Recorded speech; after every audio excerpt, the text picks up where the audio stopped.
Aujourd'hui, nous allons parler du langage des oiseaux, d'un auteur persan du XIIe siècle qui s'appelle Farid ud-Din Attar, plus connu sous le nom d'Attar. Cette œuvre, Le langage des oiseaux, elle est connue en France dès 1863. Dès 1863, donc ce n'est pas non plus très ancien, grâce à la traduction d'un orientaliste qui s'appelle Garcin de Tassy. Et d'ailleurs, vous avez dans cette édition de Albin Michel, Spiritualité vivante, une collection très connue, collection de poche, vous avez cette édition avec la traduction et les notes de ce fameux Garcin de Tassy, qui a fait connaître cette œuvre à l'Occident. Et le langage des oiseaux, parfois aussi traduit par la conférence des oiseaux, mais en général c'est plutôt le langage des oiseaux, c'est une des œuvres les plus connues et les plus remarquables de la littérature persane. C'est un poème de plusieurs milliers de vers, construit comme un dialogue entre plusieurs oiseaux et un oiseau particulier qui s'appelle la huppe, qui est un oiseau que l'on connaît même chez nous, la huppe, qui va être le messager du monde invisible, comme elle se présente, et cette huppe doit les conduire à la recherche ou à la quête de leur roi, puisque ces oiseaux sont sans roi. Et on verra que ça leur pose un problème de ne pas avoir de roi et de guide. Et donc, cette huppe va leur expliquer l'itinéraire vers ce roi, qui est le fameux oiseau simorgue.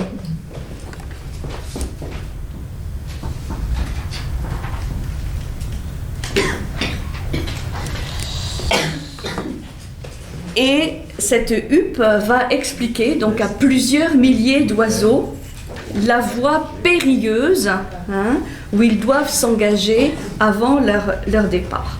Donc ce poème, il est entrecoupé de très nombreux petits récits, de nombreuses petites anecdotes, à but évidemment d'enseignement, à but pédagogique, et on recense au total plus de 150 petites récits ou anecdotes qui sont disposés entre les différentes parties, les vers du poème. Donc le langage des oiseaux, c'est une allégorie, c'est un récit initiatique, c'est l'allégorie du voyage intérieur auquel sont conviés les hommes de tous les temps et de toutes les régions du monde, de tout être humain, qui serait à la recherche d'une plus grande connaissance de lui-même et d'une plus grande intériorité.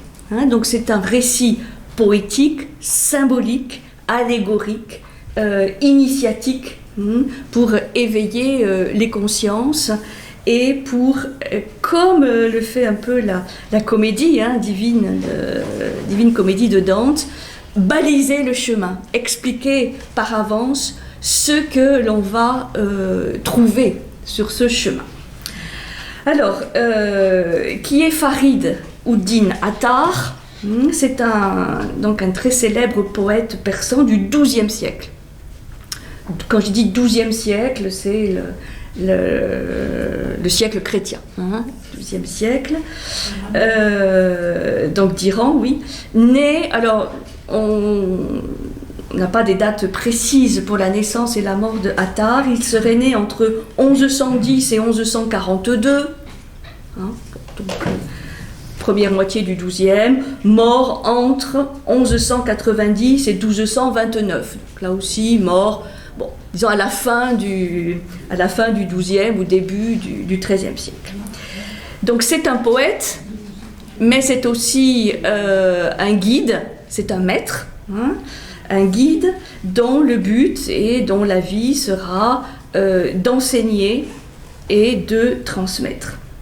Il cherche dans toutes ses œuvres à décrire une expérience qui concerne la condition humaine tout entière, celle de l'homme qui doit entreprendre au fond de lui-même, au fond de son âme, un voyage, un périple qui l'amènera face à face avec l'étincelle ou la parcelle divine qui est en lui, ou face à Dieu. Il souhaite conduire l'homme à briser les limites de son individualité en s'universalisant. On verra dans le texte, comme dans d'autres textes de lui, l'image de la goutte et de l'océan, qui est une image assez universelle qu'on va retrouver dans d'autres traditions. Et la goutte, c'est l'âme individuelle, quelque part, qui est extraite, qui est issue de l'océan qui est l'ensemble des gouttes, donc l'âme universelle, quelque part.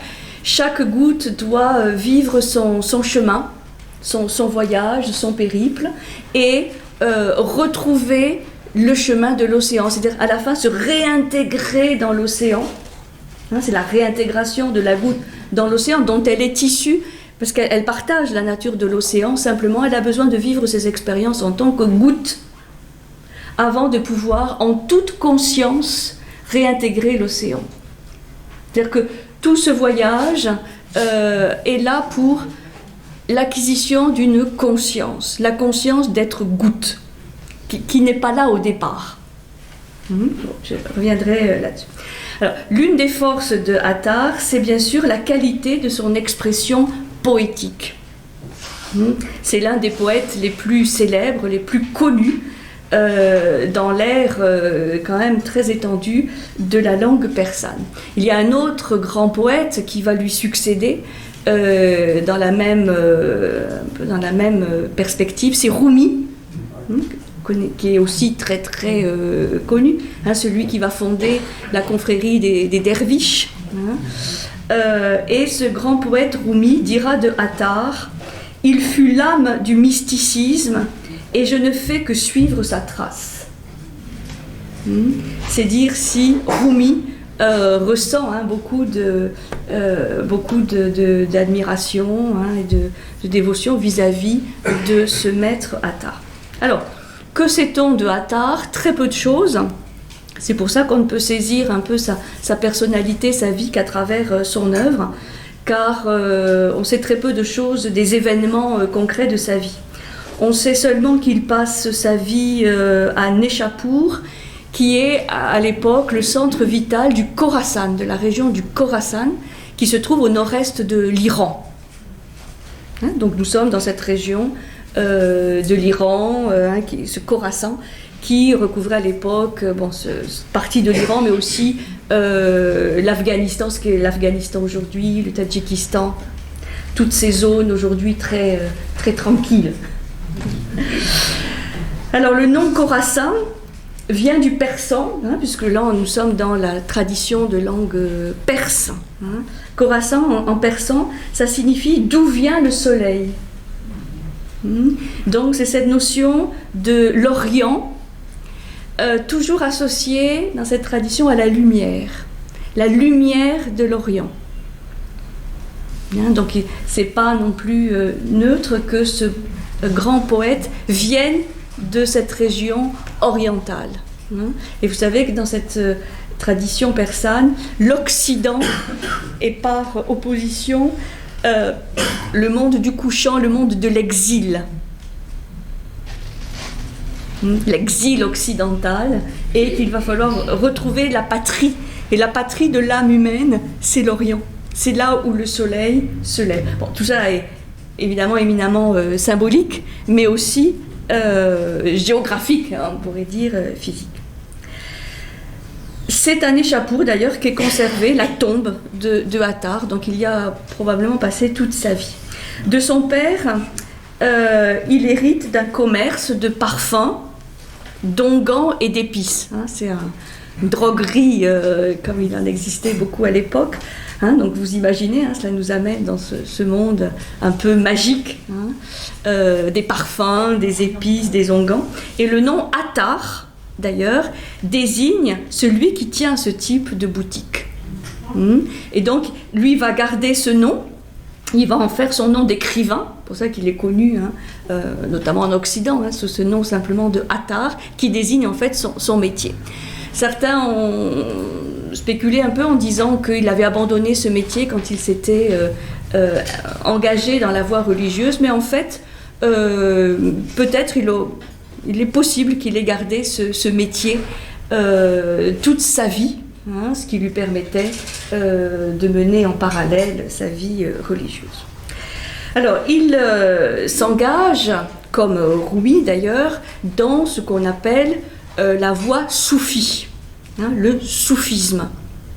Alors, quelques mots simplement pour rappeler que le soufisme, c'est un des courants minoritaires de l'islam, qui sera d'ailleurs persécuté, et encore jusqu'à nos jours, par les deux autres courants plus majoritaires de l'islam, qui sont le chiisme et surtout le sunnisme.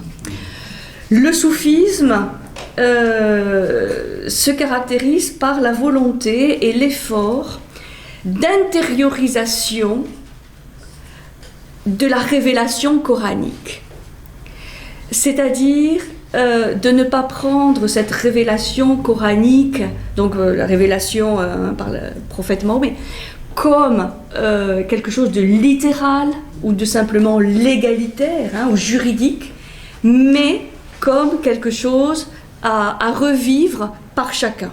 C'est pour ça qu'il y a dans le soufisme toute une dimension symbolique qui amène les soufis à transgresser et à ne pas considérer la loi de la charia, par exemple, comme quelque chose à prendre au pied de la lettre, mais plutôt dont qu'il faut, disons, respecter un minimum, mais surtout qu'il faut pouvoir aussi transgresser pour retrouver à l'intérieur de soi cette liberté intérieure qui fait que le soufi a la prétention et l'objectif de revivre dans son cœur, dans sa chair, dans son esprit, ce qu'a vécu le prophète Mahomet dans cette fameuse nuit que les musulmans appellent la nuit du Miraj, c'est-à-dire cette nuit très particulière où le prophète a reçu les prescriptions d'Allah concernant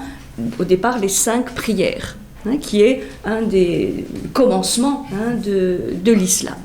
Donc, c'est de prendre cette vie et cette expérience du prophète Mahomet, pas comme quelque chose qui serait réservé aux prophètes ou à un certain nombre de grands personnages ou de grands sages ou d'initiés, mais de la considérer comme accessible à tout un chacun.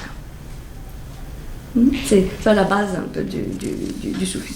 Donc le but suprême du soufi, c'est d'identifier sa volonté avec la volonté de Dieu, et de faire de son corps, de son âme, de son esprit, un lieu de la manifestation divine, un lieu de l'épiphanie, c'est-à-dire de l'apparition divine. C'est-à-dire de rechercher en fait l'union avec Dieu. Et là, vous vous rappelez quand on avait étudié l'ésotérisme, l'année dernière ou il y a 2 ans, et on avait vu que le soufisme fait partie de cette vision ésotérique, évidemment de la religion, et il représente un peu cet ésotérisme de l'islam qui met l'accent sur cette voie exigeante, ascétique, très, très impliquante, où le combat est amené contre les passions, contre l'orgueil, contre la séparativité, enfin, contre tout ce qui va empêcher cette réunion avec Dieu et le fait de vivre Dieu à l'intérieur de son cœur et de son âme. Donc ce qui est recherché, c'est l'extase, et c'est pour ça que Rumi, par exemple, mettra en place cette discipline des derviches tourneurs qui symbolise la danse des planètes. Donc qui mettent le danseur, enfin disons, c'est pas un danseur véritablement, mais celui qui pratique cette discipline rituelle en union avec le cosmos, en union avec l'univers, et en même temps qui, par son corps, arrive à cette centralité, puisque c'est quelque chose de très très difficile qu'il réalise, de tourner sans cesse en gardant la stabilité, le centre. Et c'est une sorte de discipline qui amène à l'extase. C'est-à-dire à l'accomplissement dans Dieu, à l'éblouissement final. Ça, c'est intéressant de le traiter après la Divine Comédie de Dante, parce qu'en fait, même si le contexte est différent, le contexte religieux est différent, le contexte symbolique et philosophique est différent, il y a des points communs avec cette quête des oiseaux pour leur roi et par exemple l'éblouissement final que vit Dante au paradis, mené par Bernard, comme on l'a vu. Alors, donc ce qui est recherché, c'est une union avec Dieu fondée sur l'amour réciproque entre Dieu et ses créatures. Donc le soufisme va mettre l'accent sur l'amour. C'est pour ça qu'on peut dire qu'il y a dans l'islam toute une dimension, mais qui est plus ésotérique, qui est plus représentée par ce courant, de l'amour inconditionnel de Dieu pour ses créatures, et en retour, il est demandé un amour inconditionnel des créatures pour Dieu. Alors, l'étymologie de soufisme, on dit que le mot soufi vient de l'arabe souf, S-U-S, qui veut dire laine. Cela fait référence aux vêtements de laine blanche que portaient les soufis, vêtements de laine blanche d'ailleurs qui est probablement même pré-islamique, c'est-à-dire qui était le vêtement porté dans le désert, probablement pour des raisons de température et autres, et que les soufis vont se réapproprier là avec toute une symbolique de pureté.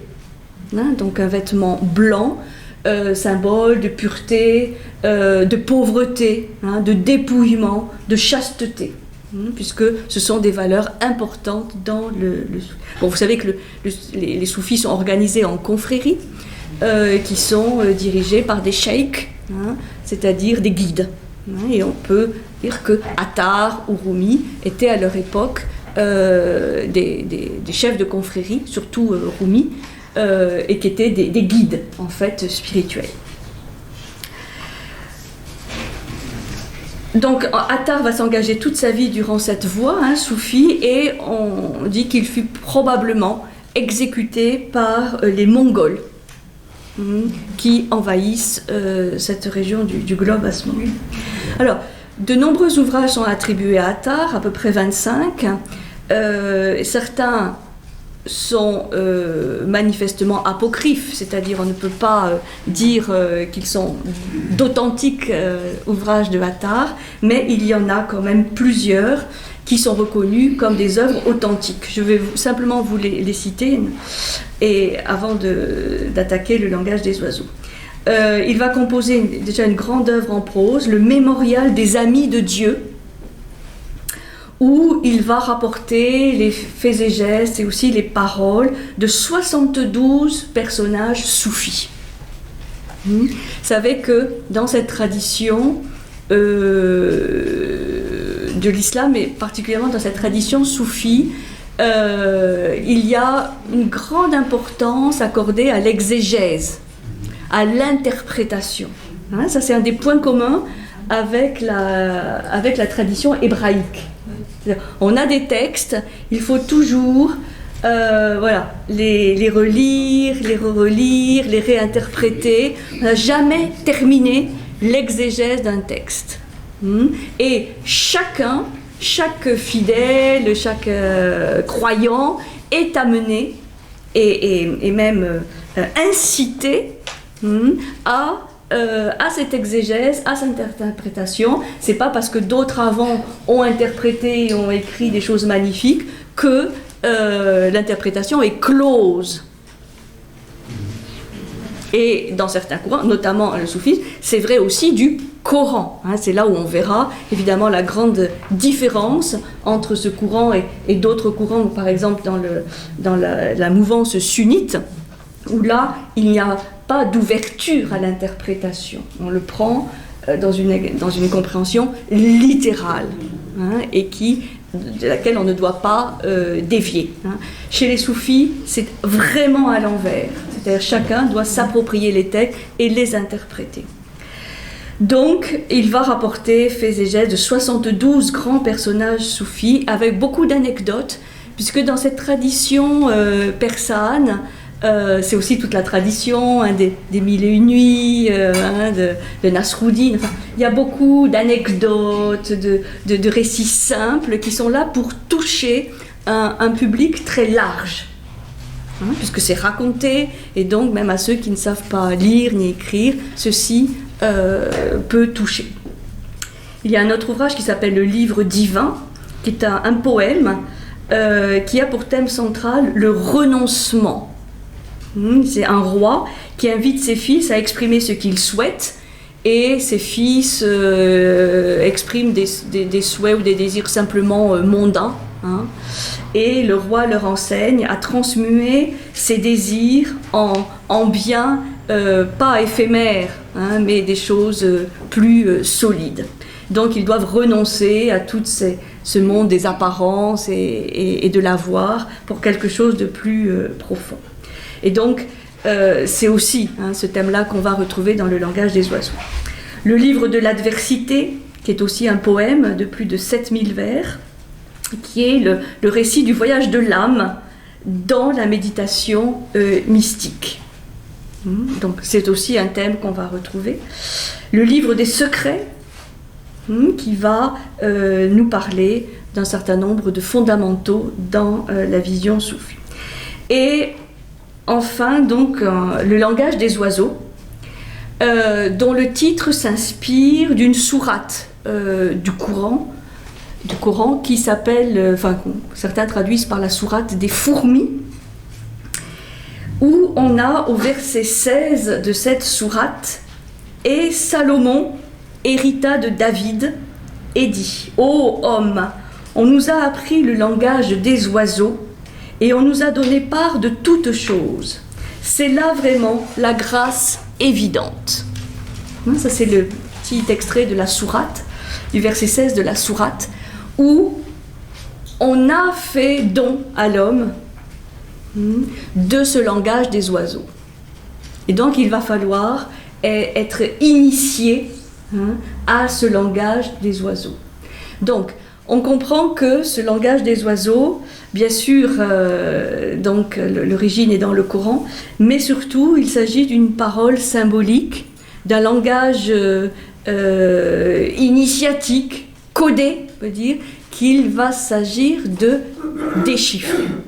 Hein, manifestement, là, on est dans cette spécificité soufie où rien n'est donné sans un effort, hein, de compréhension, d'interprétation, de déchiffrage, hein, des images et des symboles. Donc, le langage des oiseaux, c'est une grande épopée mystique, hein, qui comprend plus de 4600 vers, hein, donc c'est quand même important. Et Ouattar va reprendre des éléments qui avaient été développés avant lui. C'est-à-dire, il ne va pas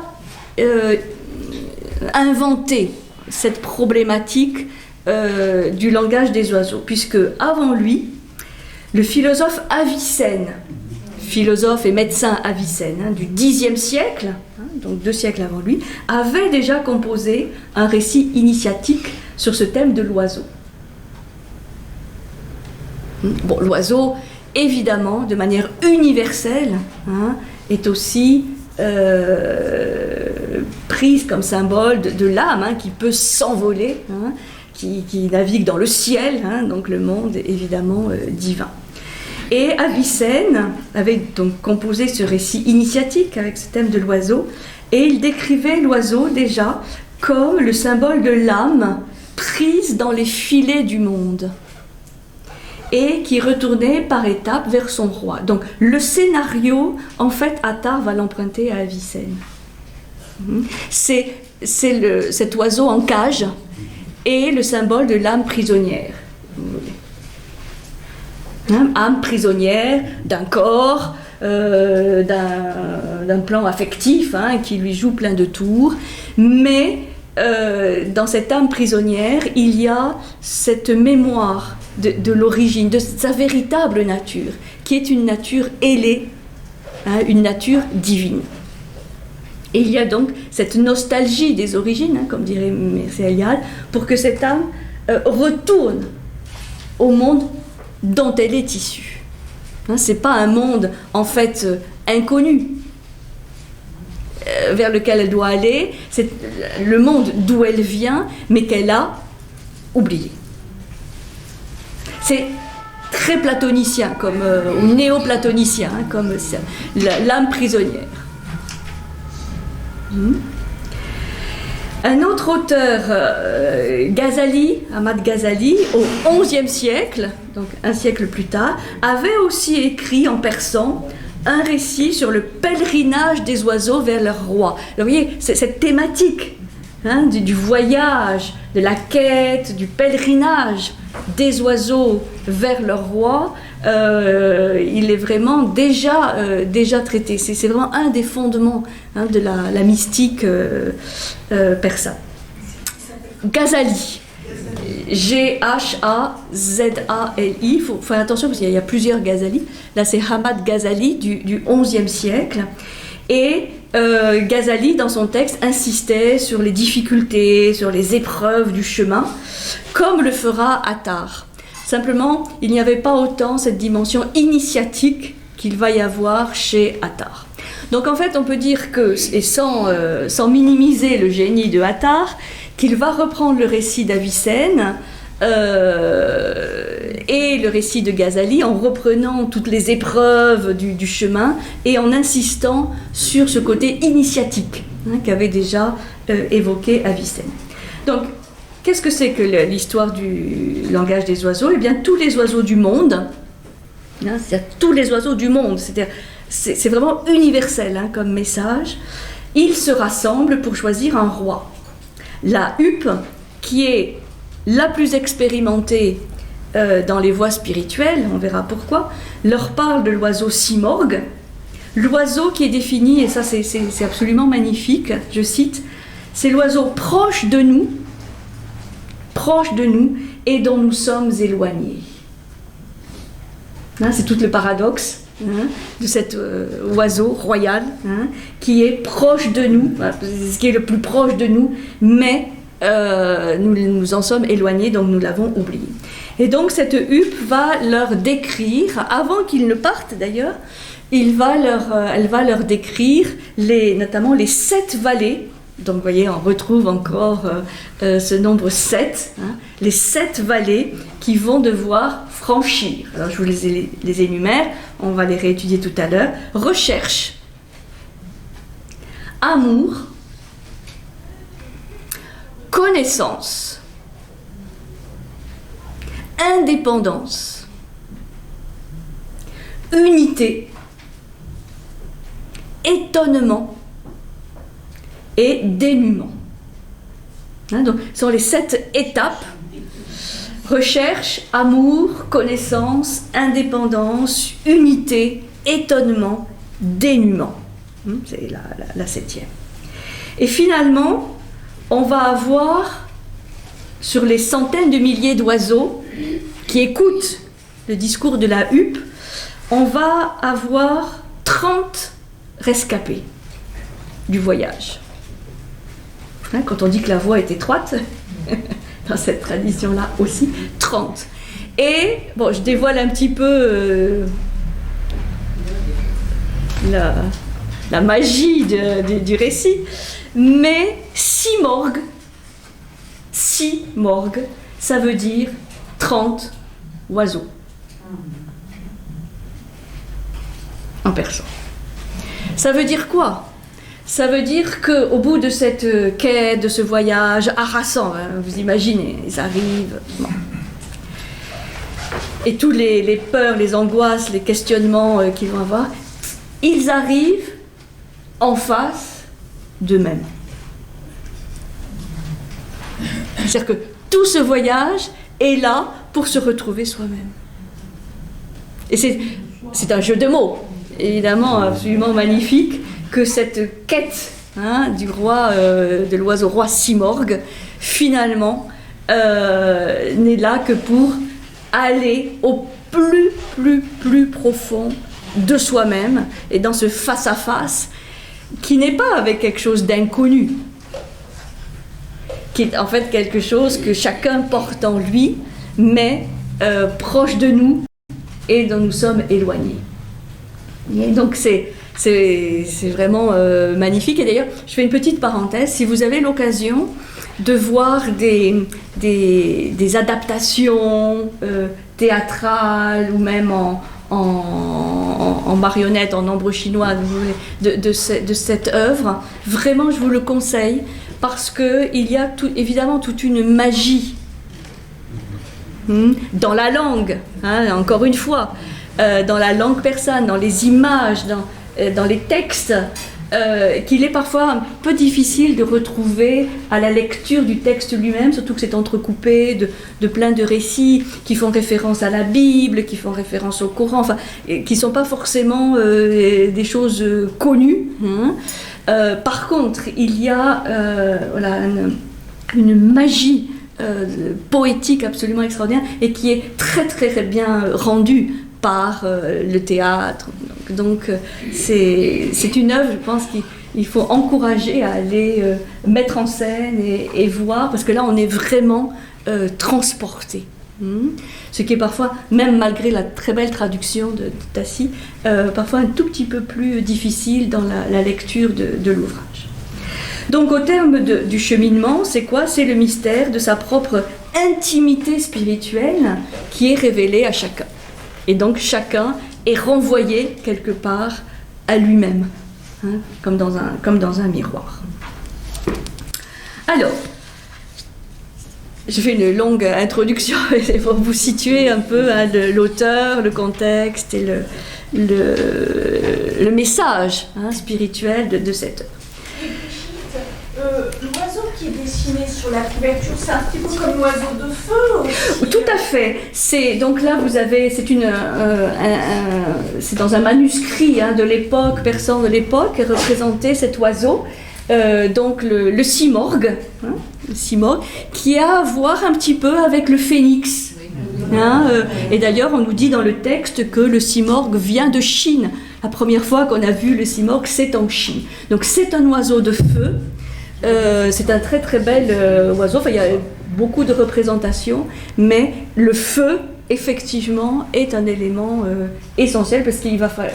C'est le feu sacré, en fait. Bien sûr, c'est le feu sacré, c'est le feu purificateur aussi, le feu qui purifie de tous les miasmes et qui enlève tout ce qui est de trop dans cette quête. Donc c'est une très très belle symbolique de ce simorgue qui est représenté là. Alors, on reprend le texte à son début. Donc tous les oiseaux du monde, c'est tous les oiseaux du monde se réunirent un jour et s'interrogèrent. Je pose la question. Il n'y a pas de pays sans roi. Comment se fait-il cependant que le pays des oiseaux en soit privé? À la suite de quoi, donc, ils décident d'un commun accord de partir à la recherche de ce monarque.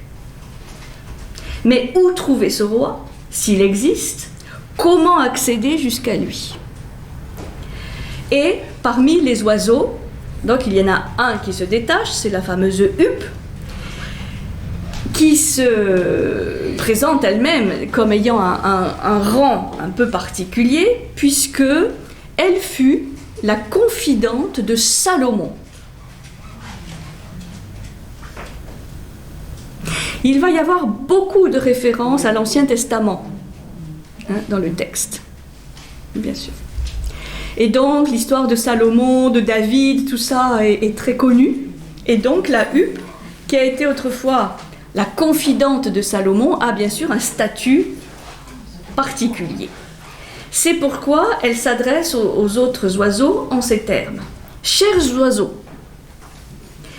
je suis le messager du monde invisible. Je connais Dieu et les secrets de la création. Et qu'est-ce qui montre que cette huppe, elle est le messager des dieux? Eh bien, parce qu'elle porte sur sa tête une couronne. Mais ça, c'est vrai, hein, l'oiseau, hein, la huppe, une petite huppette, hein, petite couronne, qui est la couronne de la vérité. Et sur son bec est écrit le nom de Dieu. Donc seule parmi tous les oiseaux du monde, elle a la connaissance de ce roi mystérieux. Donc là, il y a un oiseau parmi tous les oiseaux du monde qui a déjà un peu, qui est détentrice, hein, d'un secret, d'une connaissance. Nous avons, dit-elle, un roi légitime. Il réside derrière le mont Kaf.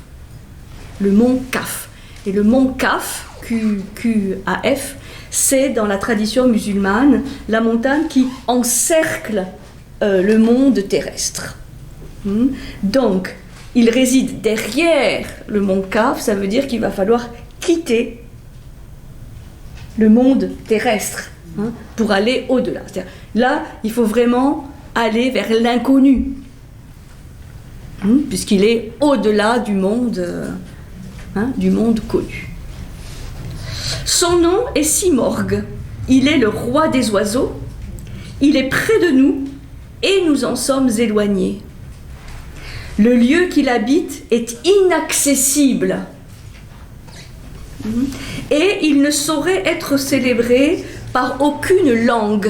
Vous voyez, il y a cette idée qu'aucune langue humaine n'est capable de célébrer ce roi.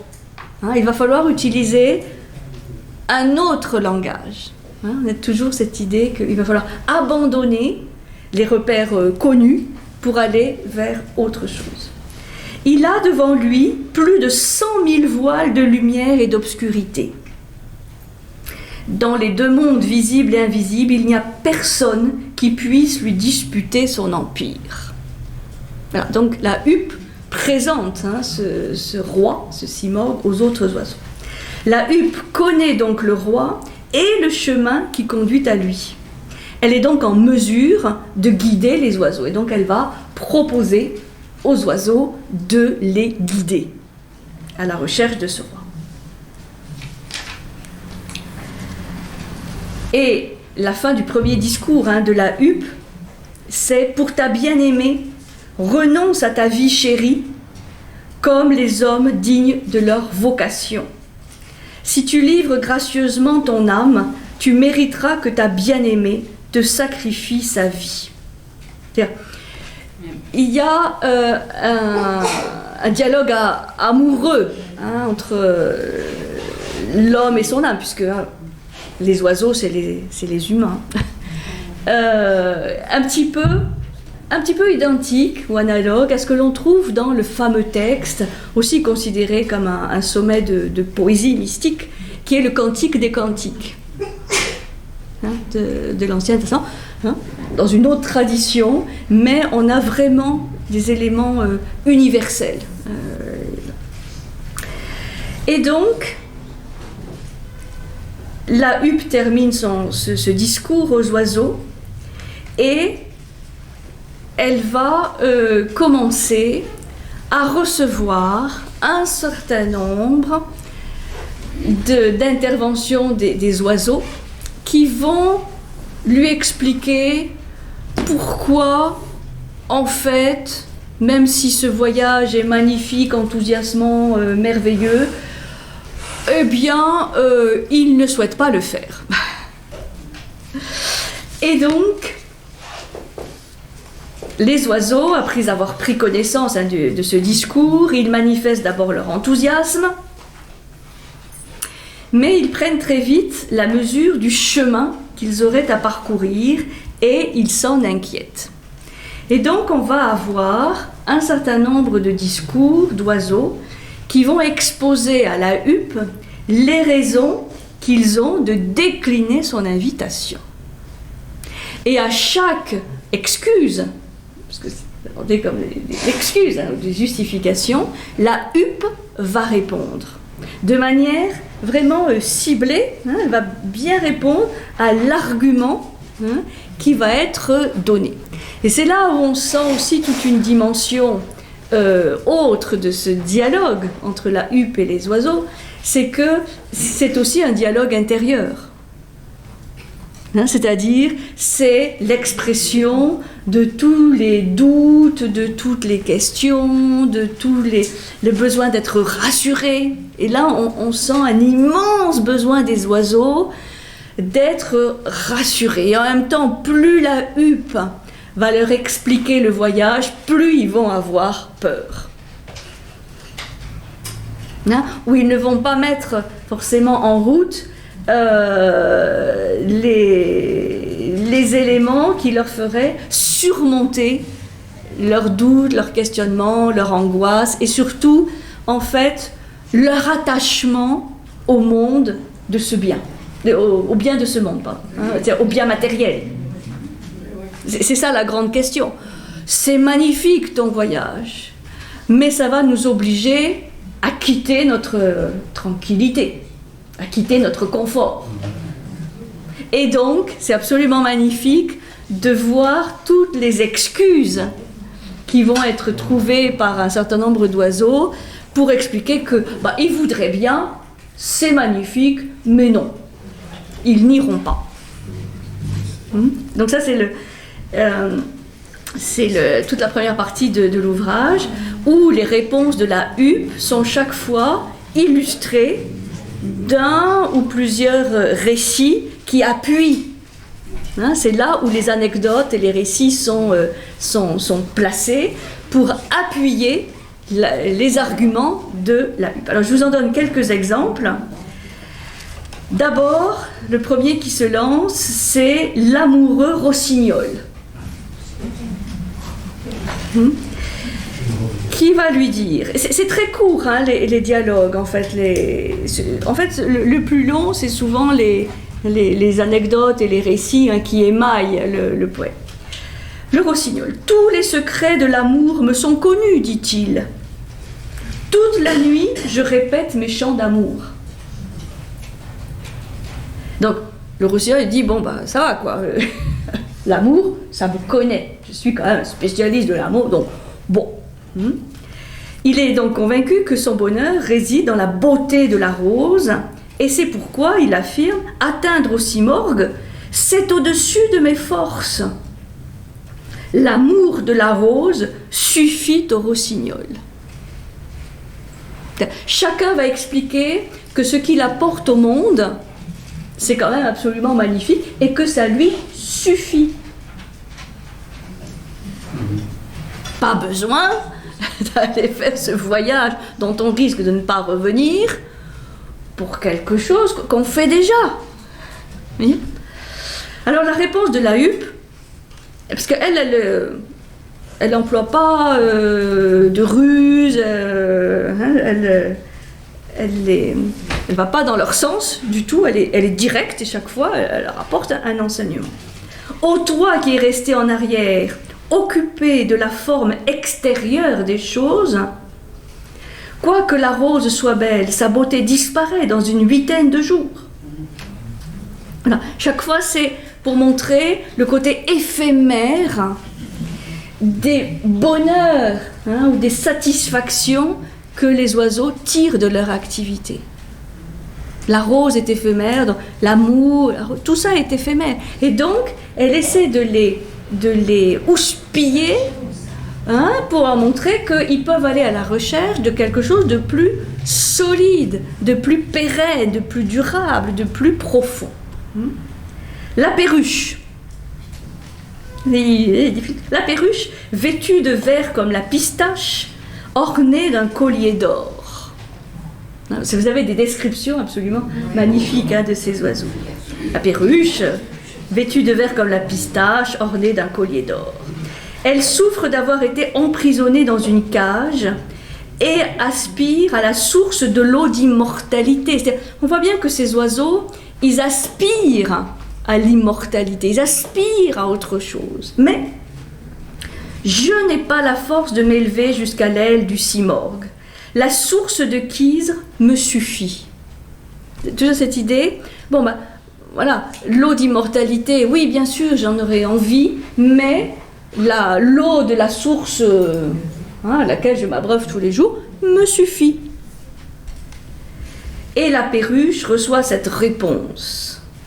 Tu n'as pas l'amande, tu n'en as que l'écorce. Très belle image. Tu n'as pas l'amande, tu n'en as que l'écorce. Et donc, ça veut dire que bon, il y a une nouvelle étape à franchir, de ne pas se contenter de l'écorce.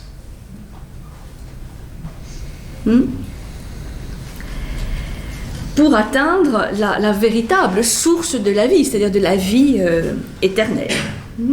Tour à tour, donc, les oiseaux s'adresseront à la huppe. Alors là, on n'a pas les 100 000, mais on en a quelques-uns. On a le paon, bon, qui ne désire rien d'autre qu'habiter le paradis terrestre, ce à quoi la huppe répond que le simorgue est semblable à un vaste océan, à côté duquel le paradis des hélices terrestres n'est qu'une petite goutte. Chaque fois, la huppe leur montre que vraiment, ce qui est pour eux le bonheur, le paradis, n'est qu'un tout petit point dans ce qu'ils pourraient obtenir.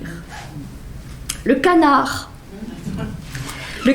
qui affirme qu'il n'est pas de créature plus pure que lui, qui n'a affaire qu'avec l'eau. Parce que certains sont assez orgueilleux, Moi, mon élément c'est l'eau, donc l'eau c'est pur, donc moi je suis un animal pur, donc qu'est-ce que tu me racontes d'aller à l'autre bout du monde? Mais la huppe lui répond que cette pureté est illusoire. Tu t'endors mollement sur l'eau, une vague vient et t'emporte. Elle essaie de les dessiller, montrer l'illusion dans laquelle ils sont, de croire que ces satisfactions, ces petites joies, ce qu'ils font, de toute façon ne dureront pas, ne durent pas, et qu'il ne faut pas qu'ils s'y attachent. C'est pour ça que c'est une voie, oui, du dépouillement, du renoncement, de la peau. On a après la perdrix, qui évoque son amour pour les pierres précieuses. Et mais moi, les pierres précieuses, les rubis, les émeraudes, tout ça, je connais. Et la huppe lui répond que que sont les joyaux sinon des pierres colorées. C'est-à-dire, ces pierres précieuses auxquelles tu t'attaches, ce ne sont que des pierres colorées. C'est que de la pâte de verre colorée. Alors il y a le faucon, le héron, le hibou, la bergeronnette, voilà. Tous, un grand nombre vont défiler et chaque fois, très sûrs de leur argument, vont dire, bon, ton voyage c'est très beau, mais on n'en a pas besoin. Et ils vont aussi invoquer leur faiblesse, leur impuissance. Voilà ce qu'il en est de ce que nous sommes, c'est-à-dire on est petit, on est faible, on est impuissant, ce qui cache en même temps un grand orgueil, une grande vanité, mais on est petit, on n'arrivera jamais. Et le rôle de la huppe, c'est aussi de leur redonner confiance. Non, vous n'êtes pas petit, vous n'êtes ni petit ni grand, vous êtes en devenir, donc allez-y. Et donc elle va blâmer leurs défauts, leur manque d'ambition.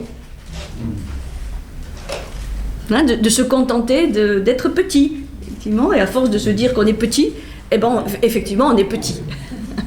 La force de la représentation mentale. Leur manque, elle leur reproche aussi leur manque de sensibilité, leur ignorance. Mais elle va quand même, déjà à cette étape, leur délivrer le secret de leur pèlerinage. C'est-à-dire, en quoi ils sont en droit d'attendre. Elle leur explique que le simorgue ne peut pas être aimé comme on aime les beautés temporelles. Il s'agit d'un autre type d'amour. Et aussi un autre type de beauté. C'est-à-dire, il va falloir qu'ils exercent peu à peu leur regard, leur oui, pour être sensibles à quelque chose qui pour l'instant leur échappe. Et elle leur explique que le Simorgue, dans sa grande bonté, a construit un objet qui va les aider. Et cet objet, c'est un miroir. Encore une fois, cette symbolique du miroir qu'on va retrouver dans beaucoup de traditions. Le miroir que va avoir le Simorgue, c'est en fait un miroir pour se réfléchir, mais ce miroir, c'est le cœur. Le cœur. Regarde dans le cœur et tu y verras son image. Elle les prévient qu'à la fin du voyage, ils vont avoir ce miroir, et que ce miroir, c'est le cœur. Ils sont amenés à regarder dans leur cœur pour y voir l'image du Simorgue. Bien entendu, ils n'auraient pas besoin forcément de faire ce voyage si ils avaient le cœur éveillé. C'est-à-dire que dans leur cœur, ils pourraient déjà voir cette image divine. On ne voit bien qu'avec le cœur, disait Saint-Exupéry. L'essentiel est invisible aux yeux, on ne voit bien qu'avec le cœur. Bon, voilà. Attard dit la même chose. Il a dû copier Saint-Texte. C'est ça. Regarde dans le cœur et tu verras son image. Donc c'est le cœur. Alors ça, c'est toute la symbolique du cœur, qui n'est pas simplement le siège des affects, des émotions, des passions. C'est beaucoup plus que cela. C'est le cœur conscience, comme disaient les Égyptiens. C'est le cœur siège de l'amour inconditionnel. De l'amour avec une majuscule, de l'amour qui ne demande rien en retour, dans lequel on se perd, parce qu'on renonce à tout ce qui n'est pas cela. Alors, chaque fois que la huppe leur parle ainsi, puisque là quand même ils sont initiés quelque part au mystère du Simorgue, ils reprennent courage et leur désir de faire le voyage se renouvelle, mais ils éprouvent quand même une dernière appréhension, et celle finalement qui résume toutes les autres. « Ô toi qui es notre guide dans cette affaire, veux-tu que nous abandonnions pour aborder ce chemin la vie tranquille dont nous jouissons ?» Donc là voilà, ils finissent par quand même être assez honnêtes. Et la huppe répond: « Celui qui aime ne songe pas à sa propre vie. Si l'on aime véritablement, il faut renoncer à la vie ordinaire. »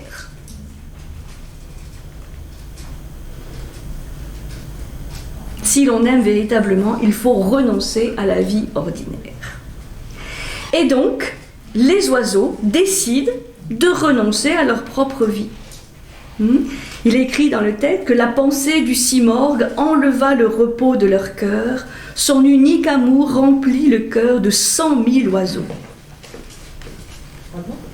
100 000 oiseaux, bon, c'est symbolique, ça veut dire tous les oiseaux du monde. Et puis, il y a encore une dernière appréhension. Et il leur dit: « Bon, mais instruis-nous quand même, nous qui sommes ta troupe, au sujet du chemin dans lequel nous allons nous engager. » Et donc, c'est reparti pour un tour. On a cette fois 22 oiseaux qui vont intervenir l'un après l'autre, chacun pour interroger la huppe. Et pour dire: « Bon, mais c'est quoi quand même le chemin que tu nous proposes ?» Oui, c'est très intéressant de voir qu'ils ont déjà tout l'enseignement, puisqu'elle leur a déjà tout expliqué par rapport au mystère du Simorgue, et malgré tout, il y a beaucoup d'appréhension, il y a beaucoup de questionnements, et le premier va même lui dire, bon mais finalement, toi, t'es qui toi pour nous guider? Tu nous dis que t'es la confidente de Salomon, mais bon, on voudrait quand même avoir quelques preuves. Quelques preuves. Donc là, c'est magnifique parce qu'on voit tout le côté rationnel. On voudrait que le chemin soit parfaitement balisé, et on sent bien que plus elle explique, plus ça fait peur. Parce que quand elle va expliquer finalement au dernier, parce qu'il y a le 22e qui dit, bon ben, explique-nous le chemin. Elle dit, bon ben ok, allez, je vais vous l'expliquer. C'est là où, c'est la grande dernière partie du texte, où elle va expliquer les 7 vallées. Et elle va les décrire, les 7 vallées, et c'est vrai que plus on avance dans la description des vallées, plus on se dit, waouh, c'est pas évident. Et c'est là, on voit bien toute l'exigence du chemin, mais aussi toutes ces vertus de confiance, de cœur, de courage, de renoncement qu'il va falloir développer. Et surtout, la patience, qui est aussi une des vertus essentielles. Donc il y a les 22, c'est-à-dire, bon là vous avez tous les cas de figure, vous avez ceux que leurs défauts empêchent d'entreprendre le pèlerinage intérieur, c'est celui qui aime trop l'or, les biens matériels, les plaisirs, celui qui a peur de la mort, enfin, bon, vous avez plusieurs cas de figure, et c'est là où on voit bien toutes les facettes, en fait, de la psyché humaine, qui sont exprimées là. Après, on a ceux qui ont des qualités, mais dont les qualités peuvent se retourner contre eux dans cette voie. Celui qui, par exemple, a de l'ambition. C'est bien d'avoir de l'ambition, mais il ne faut pas que l'ambition devienne vanité ou orgueil. Pas évident. Celui qui est juste et équitable, celui qui ne manque pas de hardiesse, mais cette hardiesse aussi, elle peut se transformer en témérité. Donc, montrer que les vertus peuvent aussi, si elles sont excessives, devenir des défauts. Et enfin, ceux qui ont des prétentions à la vie spirituelle et qui s'estiment d'eux-mêmes déjà fort engagés dans cette voie. Donc, bon, qui se pensent déjà arrivés. C'est les derniers, c'est ceux pour lesquels il y aura le plus d'illusions à faire tomber. Ceux qui se pensent déjà bien engagés et qui n'ont pas besoin de la huppe pour aller plus loin. Donc à la fin, au 22e oiseau, qui s'inquiète de la longueur de la route, mais alors que, bon, évidemment, c'est une route qui n'a pas de longueur, puisqu'on est quand même dans un autre espace-temps, mais il a besoin de se rassurer pour savoir, bon, combien de kilomètres, c'est comme, on s'engage dans une course, mais on veut savoir quand même combien de centaines de mètres, combien de kilomètres. La huppe va finir par décrire donc les différentes vallées, c'est-à-dire ce qui constitue vraiment les principales étapes du pèlerinage. Et elle remarque comme ça que de toute façon, personne n'étant revenu de cet itinéraire, il est très difficile d'en donner une description précise. Donc là, on a déjà un petit enseignement. De toute façon, on ne parle de quelque chose qu'on ne connaît pas, puisque personne n'est revenu du voyage. Alors ça, évidemment, ça donne les chocotins.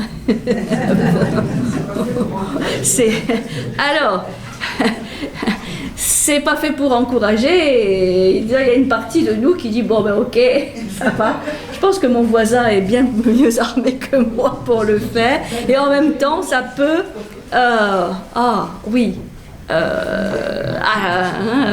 faire une sorte de démentation pour quelque chose qui reste inconnu. Ça rappelle évidemment cette notion de nirvana, c'est-à-dire d'extinction, parce que c'est très très proche de ce qu'on trouve dans la tradition indienne sur cette extinction, ce nirvana, dont le Bouddha disait, De toute façon, c'est très joli, mais ceux qui l'ont connu ne sont plus là pour en parler, ceux qui en parlent ne l'ont pas connu. Donc, de toute façon, restons prudents. Et donc, ensuite, elle va décrire les 7 vallées que je vous ai énumérées. Et à chaque fois, il y a un pas, il y a un saut à faire.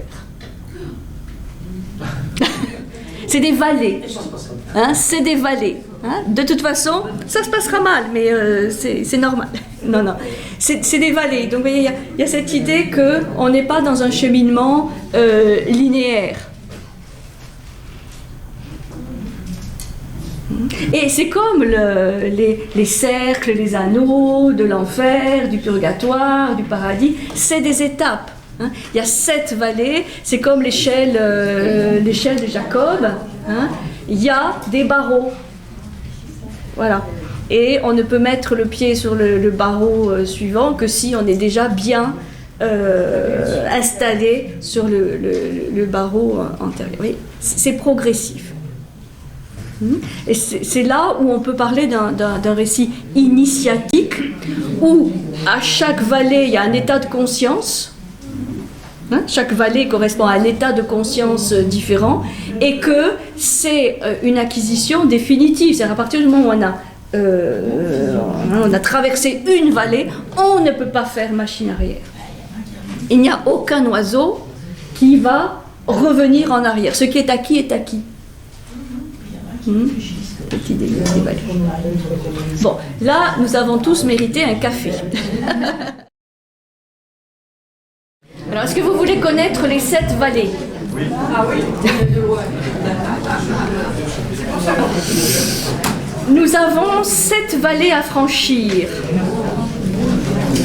Parce que vous allez voir, on n'est pas arrivé au bout. 7. 4 plus 3, 6 plus 1, 3 multiplié par 2 plus 1, 1 plus 1 plus 1 plus 1 plus 1 plus 1, 5 plus 2. C'est moins significatif ça. Nous avons 7 vallées à franchir et ce n'est qu'après ces vallées qu'on découvre le palais du Simorgh. La première vallée, c'est la vallée de la recherche.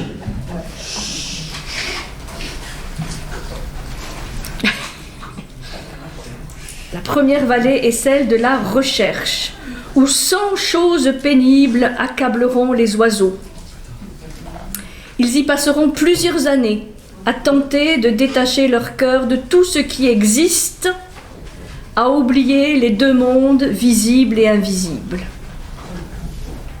Dans cette vallée, l'homme a le sentiment d'être en captivité.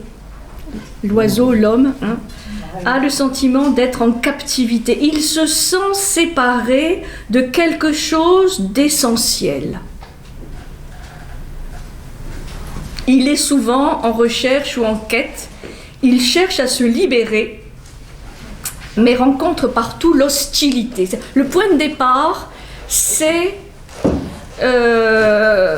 une insatisfaction, disons, sentiment qu'il y a quelque chose d'essentiel dont on se sent séparé ou qu'on a oublié. Alors, la description de chaque vallée, elle est assez courte. Elle fait 1 page, 2 pages. Et il y a là encore des récits, des anecdotes qui viennent appuyer l'enseignement qui est donné. Donc la Huppe dit et enseigne: 100 choses pénibles t'assailliront sans cesse. C'est seulement au prix de modifications profondes et lentes du comportement que des progrès sont possibles. Il te faudra passer plusieurs années dans cette vallée à faire de pénibles efforts et y changer d'état, car pour progresser, un engagement véritable et endurant est nécessaire. Tu ne cherches pas le vrai sens des choses, tu n'en as que la prétention. Donc là, il y a le fait que l'homme est confronté à des épreuves pour savoir si vraiment cette quête elle est authentique ou si elle fait encore partie disons d'un paraître ou de quelque chose vu comme un bien matériel. Animé par un désir ardent et par l'espérance, l'homme doit sans cesse exposer sa vie dans ce long cheminement spirituel. Si tu te laisses aller au moindre orgueil, tu n'es plus maître de ton cœur, tu es alors comme enivré par la boisson et tu as perdu ton intelligence.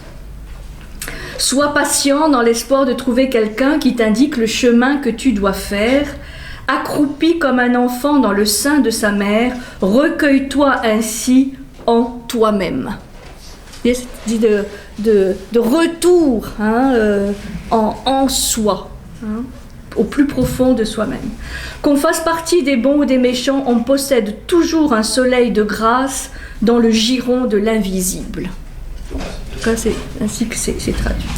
Donc, cette première vallée, elle est là pour tester la détermination profonde, et elle nous indique principalement que c'est à l'intérieur de nous-mêmes, Dans le giron de quoi?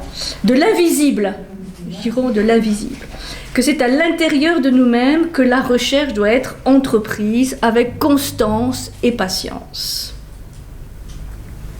C'est premier pas, première vallée, qui demande déjà donc à se dépouiller d'un certain nombre d'illusions, de faux attachements. Après la première vallée, c'est celle de l'amour qui se présente. Pour y entrer, dit le texte, il faut se plonger tout à fait dans le feu. Là, on arrive, le feu. Que dis-je ? On doit être soi-même du feu, car autrement, on ne pourrait y vivre. Il y a une très belle, beaucoup de textes qui nous parlent de, par exemple, la fascination du papillon, vous savez, pour la flamme. Et le papillon qui est attiré par la flamme et qui s'y brûle. Et toujours l'enseignement qui est distillé, c'est que, à moins d'être de feu soi-même, on se brûle les ailes quand on va dans le feu. Donc il n'y a qu'une seule possibilité, c'est de devenir soi-même feu. Pour ça, que dis-je ? On doit être soi-même du feu, car autrement on ne pourrait y vivre. L'amant véritable doit être en effet pareil au feu. Donc l'amant, c'est celui qui consume d'amour pour l'objet de son amour. L'amant véritable doit être en effet pareil au feu. Pour aimer, il ne faut pas avoir d'arrière-pensée, n'avoir ni doute, ni certitude. Donc on est au-delà du questionnement, du doute ou de la certitude. Telle est l'expérience de l'amour spirituel. Et donc, là, cette intériorité retrouvée est ressentie comme une grâce qui provoque un éclair d'amour mystique vers le Créateur. Alors, évidemment, là, on a un pas supplémentaire d'engagement dans la voie, puisque il s'agit là d'un amour inconditionnel qui va calciner, comme dit le texte, tous les conformismes, toutes les idées reçues. C'est un feu purificateur.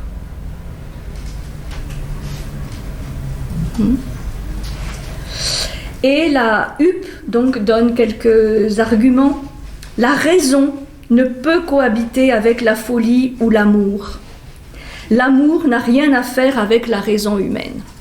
Là, ce dont le pèlerin doit se défaire, c'est de l'aspect emprisonnant de la raison, de la seule raison, du côté rationnel.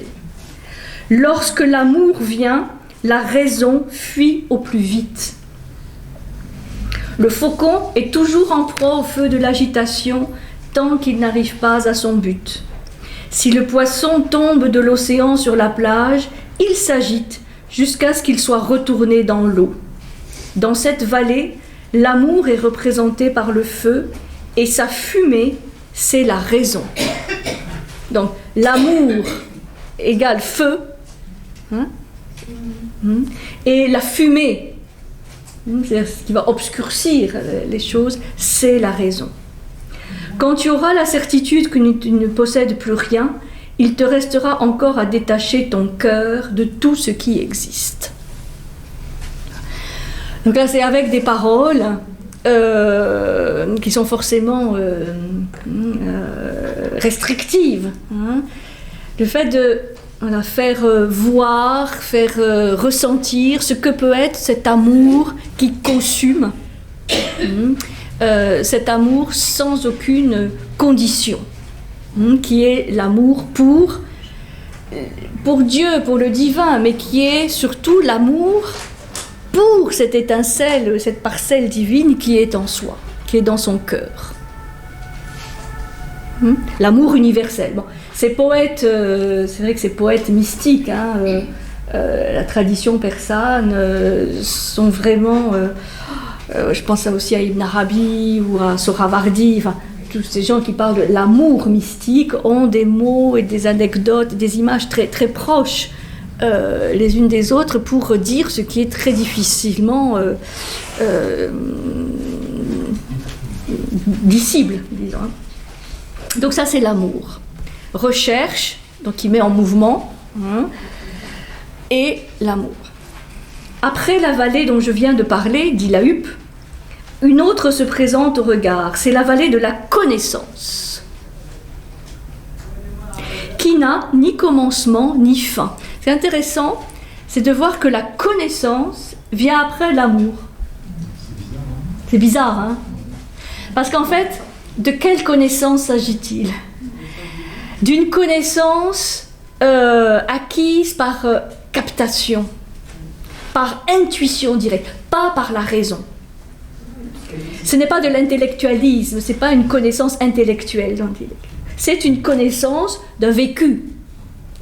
C'est des connaissances et des enseignements acquis parce qu'on fait un avec le détenteur de ce savoir.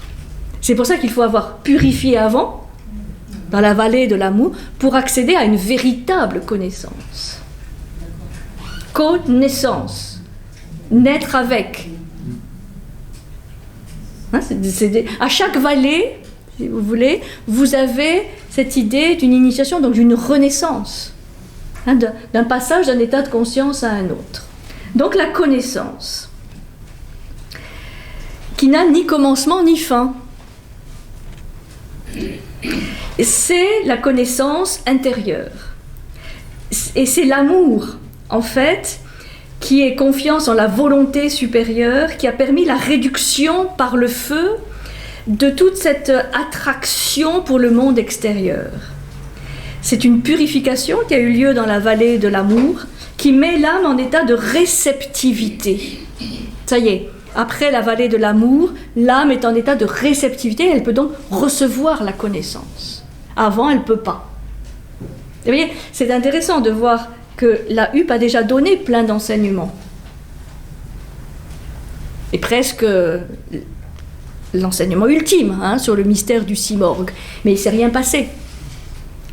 Pourquoi? Parce que les oiseaux n'étaient pas en état de réceptivité. Ils ont reçu tous ces enseignements avec leur passion, avec leurs émotions, avec leurs doutes ou avec leurs raisons. Et ça n'a pas changé un iota de leur attitude. Ça ne les a pas mis en mouvement. Peut-être même au contraire, ça leur a fait de plus en plus peur. Donc mettre l'âme en état de réceptivité, la médiation lui donnera accès à la vallée de la connaissance. Et comme dit la Huppe, lorsque le soleil de la connaissance brille à la voûte de ce chemin, chacun est éclairé selon son mérite et il trouve le rang qui lui est assigné dans la connaissance de la vérité. C'est-à-dire, quelque part, chacun va recevoir en fonction de ce qu'il mérite, de ce qu'il est. Hein, de l'état de conscience auquel il est parvenu. Quand on a un goût véritable pour ces secrets, on ressent à chaque instant une nouvelle ardeur pour en connaître d'autres. Quand le mystère de l'essence des êtres se montrera clairement à lui, la fournaise du monde deviendra un jardin de fleurs. Il y a beaucoup d'éléments poétiques sur, comme dit le poète Kabir aussi, ici est le jardin des fleurs. Il y a une transformation des choses telles qu'on se les représente quand le mystère de l'essence des êtres se présente à soi. C'est-à-dire, cette vallée de la connaissance, elle est là pour mettre en contact avec le mystère de l'essence des êtres. La fournaise de monde deviendra un jardin de fleurs, l'homme verra l'amande. Vous vous rappelez ce qu'elle disait à la perruche, ne voit que l'écorce. L'homme verra l'amande bien qu'entourée de sa pellicule. C'est pas qu'il oubliera l'écorce, il verra les deux. Vision globale. Dans chaque atome, il verra le tout. Mais c'est une connaissance très globale, totale, mais aussi intuitive. On voit ensemble, comme dans un flash, les parties et le tout. On n'a plus besoin de couper pour comprendre, de séparer. On voit aussi les analogies, les correspondances entre les choses. Cette science spirituelle est révélée par une longue méditation patiente. Le calme et le silence sont nécessaires. Ce qu'elle remarque, la huppe, de manière générale, c'est que tous ces oiseaux sont très agités.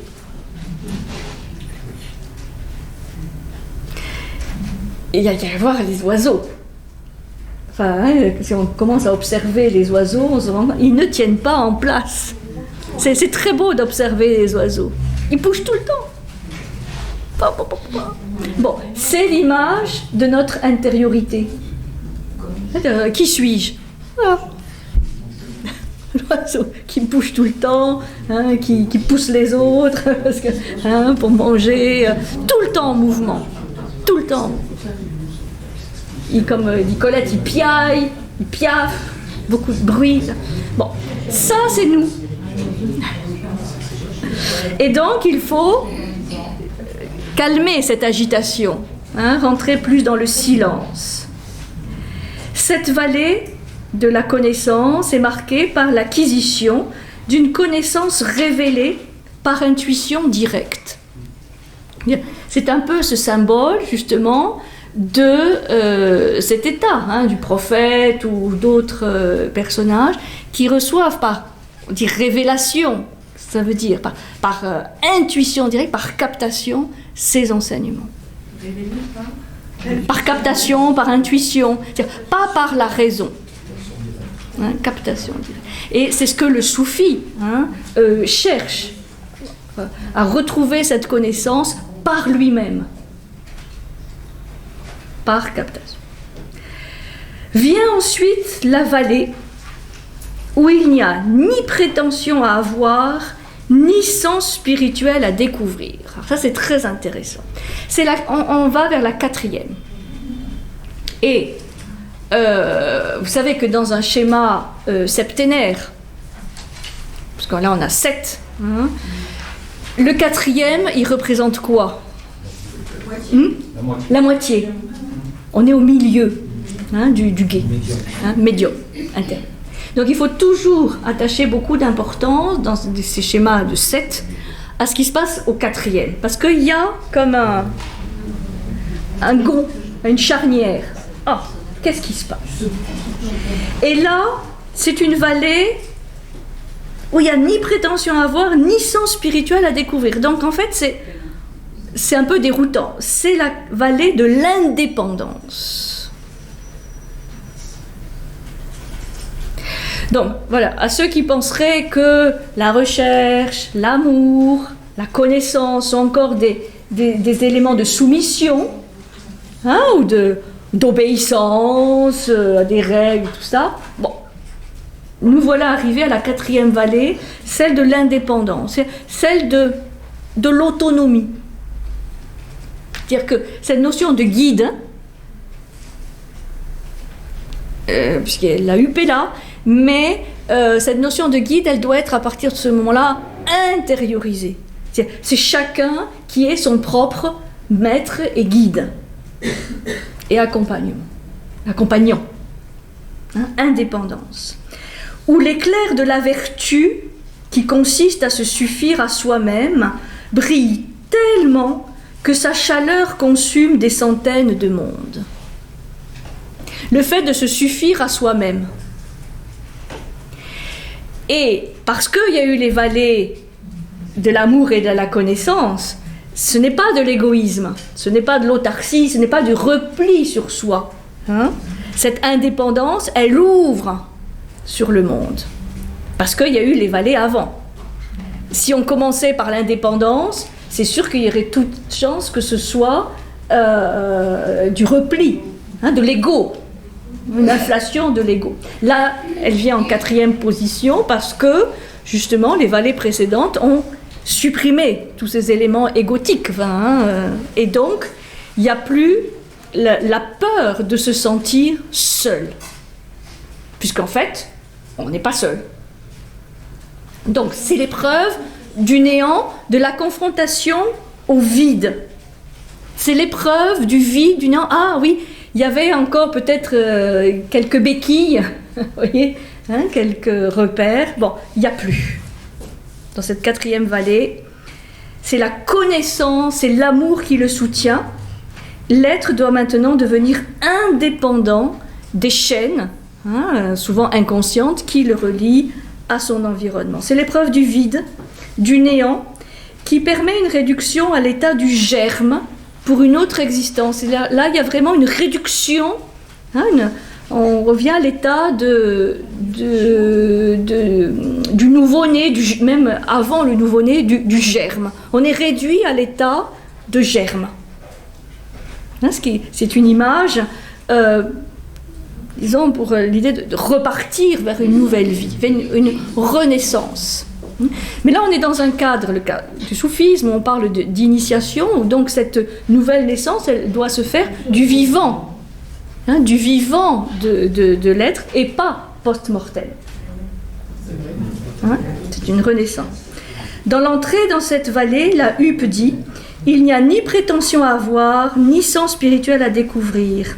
Les 7 océans ne sont plus alors qu'une simple mare d'eau, les 7 planètes qu'une étincelle, les 7 cieux qu'un cadavre, les 7 enfers de la glace brisée. Alors, là, toutes les représentations sont détruites, sont dissoutes pour vivre cet état de germe et de sentir qu'il y a tout pour repartir dans ce germe. Toute perception du temps est modifiée. Ici, ni ce qui est nouveau, ni ce qui est ancien n'a de la valeur. Tu peux agir ou ne pas agir. C'est-à-dire, tous les choix de l'un ou de l'autre, tout ça est supprimé. Évidemment, c'est très déroutant. La traversée de cette 4e vallée, c'est une longue ascèse qui amène à l'expérience du néant. Et pourtant, même dans le néant, il demeure une goutte d'eau. Cette image du germe ou de la goutte, c'est-à-dire, alors, ça c'est quelque chose qui subsiste. Donc il n'y a pas un néant où il n'y ait rien. C'est pas possible, c'est pas concevable. Tu auras ensuite à traverser, continua la Huppe, la vallée de l'unité. La 5e vallée, vous voyez, après cette 4e qui est vraiment charnière, la 5e vallée, c'est celle de l'unité ou de l'unification. C'est le lieu du dépouillement de toutes choses et de leur unification. Perds-toi dans l'unité, tu y seras absorbé. Donc là, ça commence à préfigurer l'union avec Dieu. L'unité. Perds-toi dans l'unité, tu y seras absorbé. Vous voyez, cette idée de l'absorption, la réabsorption de la goutte dans l'océan qui commence à se préfigurer après la 4e vallée de l'indépendance. Cette vallée correspond à la naissance lumineuse d'un être nouveau qui est en communication directe avec l'unité. Là, le texte explique que le monde devient à jamais autre. Il se produit un renversement total. C'est la lumière de l'évidence et de la certitude qui remplace de manière définitive toutes les sensations et toutes les pensées. L'être commence à être pure lumière. Lorsque le voyageur spirituel est entré dans cette vallée, il disparaît, ainsi que la terre même qu'il foule aux pieds.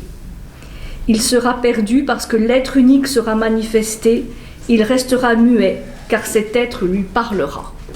Là, la communication directe avec le divin commence. Et c'est ça qui va tout renverser. L'intelligence n'a plus rien à faire ici. Dans cette 5e vallée, l'être nouveau vit désormais dans la certitude de l'unité retrouvée avec l'entité céleste qui lui correspond. Là, c'est là où vous voyez que ce sont des vallées, des étapes de non-retour. Parce qu'il y a quelque chose qui est acquis et donc on ne peut pas régresser, revenir en arrière. Donc l'unité, hop, il y a ce renversement. Dans la 6e vallée, qui est celle de l'étonnement, ou un mot plus fort, stupéfaction. C'est le terme français. Là. Étonnement, parce qu'étonnement c'est un peu, ça peut paraître un peu faible. Stupéfaction. On ne peut avancer dans cette 6e vallée que si l'on a l'unité gravée dans le cœur. Alors cette unité, qui était le propre de la vallée précédente, ça y est, elle est gravée dans le cœur. C'est indélébile. Et l'on est parvenu à s'ignorer soi-même. Que puis-je donc? J'ignore même mon amour. Et pourquoi parle-t-on de stupéfaction? Eh bien parce que dans cette vallée, l'être va voir dans un immense éclair, qui va créer cet état de stupor, stupeur, il va voir le monde des intelligences pures. Rappelez-vous Avicenne, avec sa structure hiérarchique céleste, avec les 10 intelligences, schéma un peu néoplatonicien ou aristotélicien, et la 10e intelligence nous amène peu à peu à les intelligences pures. C'est les archétypes, c'est les grandes idées ou les grands principes platoniciens en fait. La vision des intelligences pures. Et ça va créer cette stupéfaction. La Huppe dit, là où il y a le feu de l'esprit, l'homme de chair est abattu, brûlé, consumé. L'homme de chair, fini, il n'est plus. C'est à la fois le jour et la nuit, et ce n'est ni le jour ni la nuit. L'être avance, stupéfait de vivre dans un monde éternellement présent. Vous voyez, même à ce niveau de dématérialisation, il y a cette notion de stupeur, de confrontation. Excusez-moi. Je ne comprends pas parce que précédemment vous avez dit que l'intelligence, on n'avait plus rien à voir dans la qualité de la vie. Et là vous parlez à nouveau de l'intelligence pure.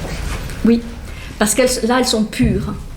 Quand on disait l'intelligence n'a plus sa place, c'est l'intelligence encore qui résonne, l'intelligence logique qui résonne, qui a besoin de repères, de certitudes, même cette intelligence supérieure.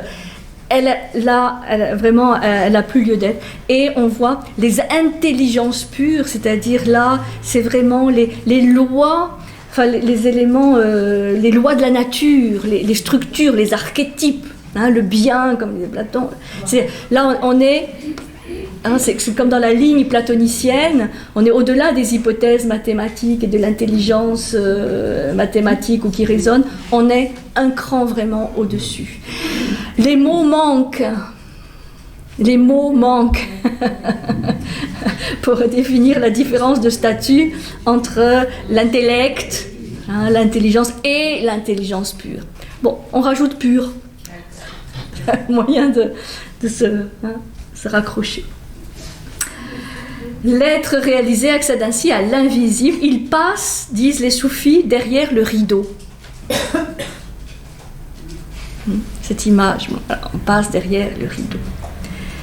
Dans cette 6e vallée, l'épreuve du monde des intelligences pures prépare la renaissance de l'être au sein de l'essence divine. Les intelligences pures, là, c'est vraiment les intelligences divines. Là, on rentre dans le corps, je veux dire, du Dieu, hein, du divin. Après la 6e vallée vient la 7e et dernière, celle du dénuement et de la mort. Et comme, disons, ces termes de dénuement et de mort peuvent être un peu approximatifs, on parle aussi de la vallée de la pauvreté et de l'anéantissement. Anéantissement. C'est la vallée du dénuement, de la mort, de la pauvreté, de l'anéantissement. La Huppe dit qu'il est impossible d'en faire la description. C'est pas cette fait alors, hein. Vous pouvez faire les analogies, vous voulez. C'est pas un hasard si on a 7 cieux. Il est impossible d'en faire la description. Ce qu'on peut considérer comme l'essence de cette vallée, c'est l'oubli, le mutisme, la surdité et l'évanouissement. C'est l'anéantissement, l'évanouissement. C'est-à-dire là, on n'est plus que germe lumineux, donc évidemment c'est indescriptible. Là, tu vois disparaître par un seul rayon du soleil spirituel les milliers d'ombres éternelles qui t'entouraient. Un seul mot, lumière. Lumière. Oui, mais lumière, c'est pas l'anéantissement. C'est la non-renaissance. Je vois pas, c'est l'anéantissement. L'anéantissement, c'est-à-dire, c'est le fait d'accepter l'anéantissement de tout ce qui faisait barrage à cet éblouissement final. Rappelez-vous Dante, c'est l'éblouissement final, on pourrait dire c'est l'anéantissement. Simplement nous mettons une telle charge affective au mot néant qu'on est choqué. Mais c'est la goutte d'eau qui va dans l'océan. C'est la goutte d'eau qui retourne à l'océan et qui donc doit s'oublier en tant que goutte. C'est-à-dire qui doit s'oublier en tant que goutte séparée des autres gouttes, que goutte spécifique qui se prend pour la meilleure goutte ou pour une goutte particulière, singulière. C'est ça qui est anéanti. C'est ce sentiment de séparativité pour quelque chose d'universel. Ça, vous le trouvez dans toutes les traditions. Si on veut vivre l'universel, il faut anéantir le particulier. Et on peut l'interpréter dans des octaves différentes. C'est ça l'anéantissement. Sachant que même dans le néant, la goutte d'eau est toujours là. Donc, de toute façon, on voudrait anéantir la goutte d'eau, on n'y arriverait pas. Donc là-dessus, confiance dans la goutte. C'est un anéantissement heureux. Oui. Oui. Oui, bien sûr. Puisque c'est la finalité, en fait, de tout ça. Si une chose pure tombe dans cet océan, elle perdra son existence particulière. Elle participera à l'agitation des flots de cet océan. En cessant d'exister isolément, elle sera belle désormais. Si on veut arriver aux intelligences pures, beau, bon, il faut perdre cette singularité, cette particularité. Alors, elle décrit tout ça. Qu'est-ce qui se passe? Ça, c'est très amusant. Enfin bon, peut-être ça ne va pas vous amuser, mais bon. Lorsque la Huppe eut terminé sa description des 7 vallées, il est dit qu'un bon nombre d'oiseaux moururent sur place. Oui, non, même pas. Alors ça, c'est très intéressant. On se dit, mais bon sang, ils ont même pas commencé, que déjà, la plupart meurent. Alors il faut s'interroger, qu'est-ce que ça veut dire? Qu'est-ce que ça veut dire? Ça veut forcément dire quelque chose. Ils ont tout entendu et ils meurent sur place. Oui, de peur. De peur, parce que, oui, ils n'ont pas encore les canaux construits pour pouvoir assumer cela. Ils le prennent de manière affective, donc ils ont peur, ils restent dans l'affect ou dans la logique. Oh là là, c'est long, ça va prendre des années, enfin, dans un argumentaire rationnel. Donc, ils meurent. Ça veut dire quoi? Ça veut dire qu'ils restent endormis. Il faut le prendre au niveau symbolique. Bon, ils préfèrent leur vie tranquille. Ok. Il y en a quelques-uns qui partent. Quelques-uns qui partent, ils se mettent en route et on ne saura rien, le texte ne dit rien de leur périlleux voyage, puisque tout a déjà été un peu expliqué. On sait que ça va leur prendre des années et qu'il ne restera plus au terme de ce voyage que 30 oiseaux. Voilà. Donc ils étaient 100 000, c'est symbolique, c'est tous les oiseaux du monde. La plupart meurent avant de partir. Il y en a quelques-uns qui partent, on ne sait pas exactement combien. Il en reste 30. Et ils arrivent tout ébahis, sans plumes ni ailes, vous imaginez, fatigués et abattus, le cœur brisé, l'âme affaissée, le corps abîmé. Mais, vous voyez, c'est quand même absolument épouvantable, mais ils virent cette majesté qu'on ne saurait décrire et dont l'essence est incompréhensible. Mais avant cela, parce que c'est pas fini, il y a une ultime épreuve. Avant de voir cette majesté, cette lumière, ils arrivent donc face au palais du Simorgue, et il y a là un chambellan, vous savez, un gardien. Et donc ils pourraient penser qu'ils vont être accueillis à bras ouverts, super, bravo. Pas du tout. Pas du tout. Ça rappelle dans le Mahabharata à la fin. Bon. Vous n'avez que des gémissements à faire entendre. Vous imaginez, ça fait des années, ils arrivent, ils sont... Vous n'avez que des gémissements à faire entendre. Retournez donc en arrière, ô vile poignée de terre. Alors là, c'est un accueil absolument charmant. Ils sont complètement désespérés. Là, bon. Et quand même, le chambellan finit par être touché et il finit par leur ouvrir la porte. Il ouvrit encore sans rideau. Il ouvre peu à peu, et ça c'est très joli, voilà, mise en scène, sans rideaux qui s'ouvrent les uns derrière les autres. Et à la fin, il voit cette fameuse majesté qu'on ne saurait décrire et dont l'essence est incompréhensible. Le Simorgue leur dit: le soleil de ma majesté est un miroir. Celui qui vient s'y voit dedans, il y voit son âme et son corps. C'est-à-dire, voilà, cette rencontre ultime avec le Simorgue, c'est cette lumière, cet éblouissement final, et surtout cette image du miroir. Voilà, vous êtes venus pour ça, pour vous voir dans le miroir. D'où ce jeu, évidemment de mots, du Simorgue, 30 oiseaux. C'est ainsi que le terme du pèlerinage, c'est la rencontre avec soi. Les oiseaux, disent le texte, s'anéantirent à la fin pour toujours dans le Simorgue. Ils s'anéantissent dans le Simorgue, ils s'anéantissent en eux-mêmes. L'ombre se perdit dans le soleil, et voilà tout. Voilà.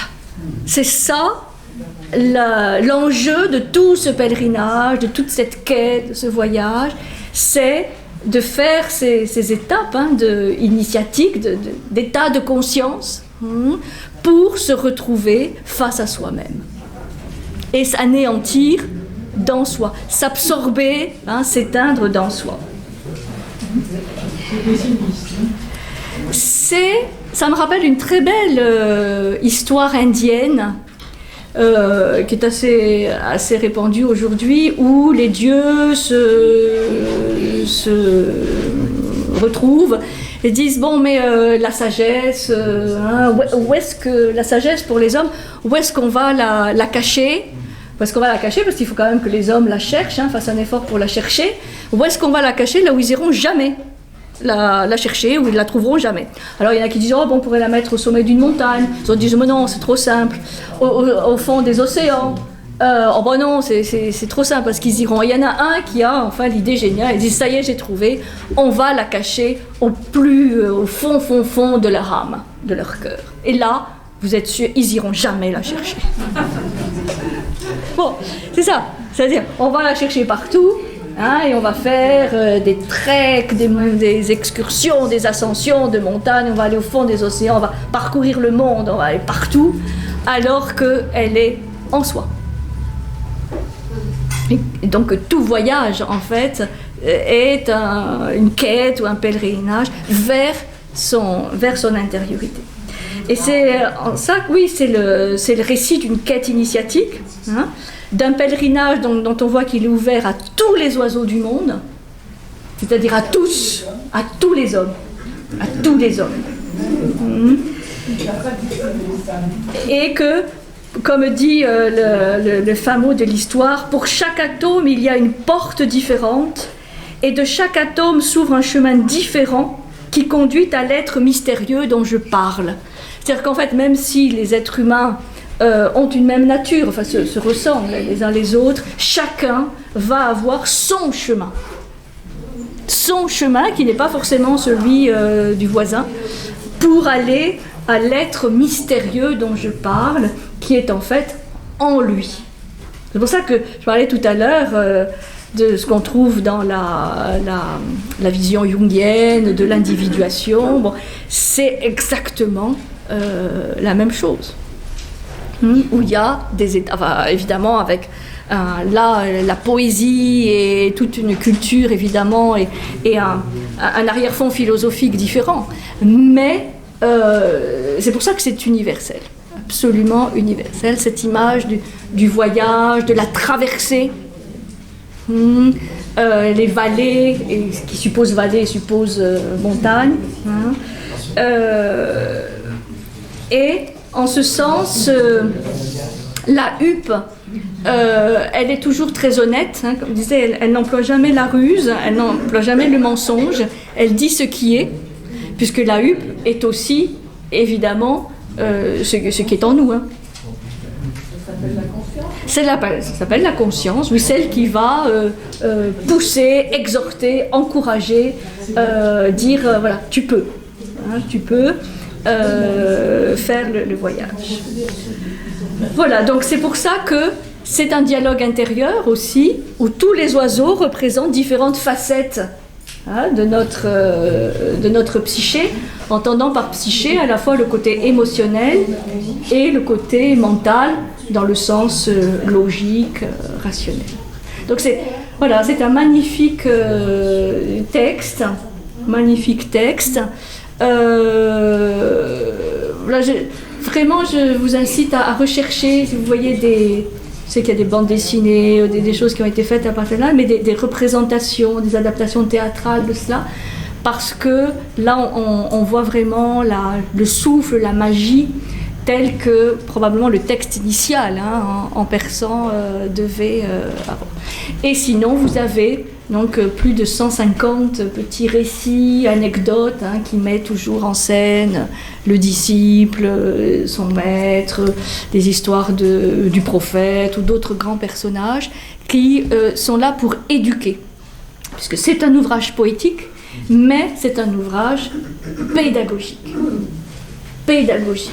avec des images fortes, comme on avait vu la semaine dernière, pour vraiment s'imprimer dans la mémoire du disciple. Et Marc parlait tout à l'heure de l'histoire du roman de Richard Bach. Hein. Bach, l'histoire de Jonathan Livingstone, hein, le goéland. Bon, c'est moins élaboré, évidemment, c'est un autre contexte, mais ça reprend cette idée aussi du voyage, hein, du pèlerinage intérieur, qui n'est là que pour revenir en fait aux origines. C'est un retour. Toutes les religions, depuis la nuit des temps, c'est toujours la même quête. Hein. Oui, et oui. Et moi je trouve cette image de la goutte et de l'océan très très belle. Très très belle parce que c'est pas évident de faire comprendre tout ce processus de prise de conscience, hein, d'évolution de la conscience. Et de cet anéantissement, il est vraiment source, et c'est la seule source en fait de bonheur véritable, cette réintégration dans l'océan. Il n'y a pas d'autre. Hein, donc il faut dépoussiérer ou enlever ce qu'il y a de négatif sur le mot vide ou néant.